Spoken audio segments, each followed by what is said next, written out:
অনিয়ম, দুর্নীতি ও স্বেচ্ছাচারিতার অভিযোগ উঠেছে রংপুরের গোপালপুর দ্বিমুখী উচ্চ বিদ্যালয় ও কলেজের প্রধান শিক্ষকের বিরুদ্ধে। তার একক আধিপত্যে চরম ক্ষুব্ধ শিক্ষার্থী সহ এলাকাবাসী। নষ্ট হয়েছে শিক্ষার স্বাভাবিক পরিবেশ। স্কুল প্রধানের অপসারণ দাবিতে লিখিত অভিযোগ করেছেন 7 শিক্ষক।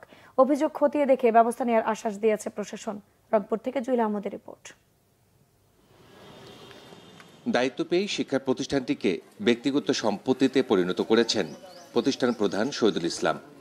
সব ধরনের সরকারি বরাদ্দ ও স্কুল তহবিলের লাখ লাখ টাকা আত্মসাৎ সহ শিক্ষক ও শিক্ষার্থীদের সাথে অসৌজন্যমূলক আচরণের অভিযোগ তার বিরুদ্ধে।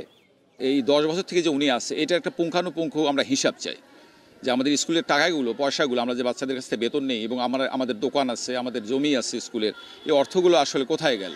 হেলমেট সঙ্গে ছিল, হেলমেটটা নিয়ে আমাকে আক্রমণ করার চেষ্টা করে অনেকবার, সেটা শুধু একবার না, বারংবার।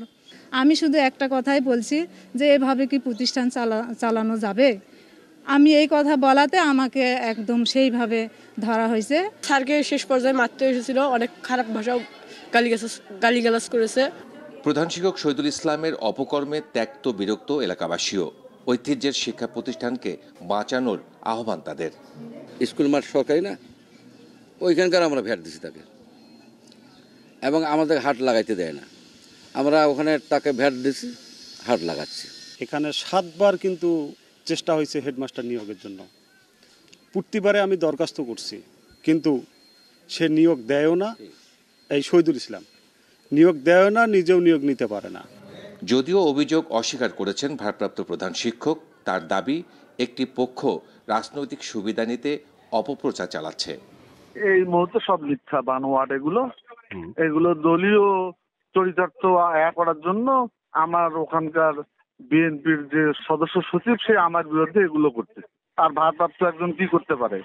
এটা তো হলো মিথ্যা। টিচাররা তো স্বাক্ষর করে নাই, আমাকে তো বললো তারা। তদন্ত সাপেক্ষে দোষীদের বিরুদ্ধে ব্যবস্থা নেওয়ার আশ্বাস দিয়েছে উপজেলা প্রশাসন।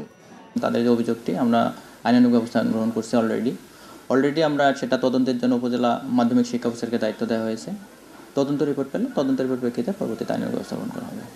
1959 সালে 1 একর 7 শতক জমিতে প্রতিষ্ঠা পায় শিক্ষা প্রতিষ্ঠানটি। প্রধান শিক্ষকের মৃত্যুর পর 2014 সাল থেকে ভারপ্রাপ্ত প্রধানের দায়িত্বে রয়েছেন শহীদুল ইসলাম। জুয়েল আহমেদ, বাংলা ভিশন, মিঠাপুকুর, রংপুর।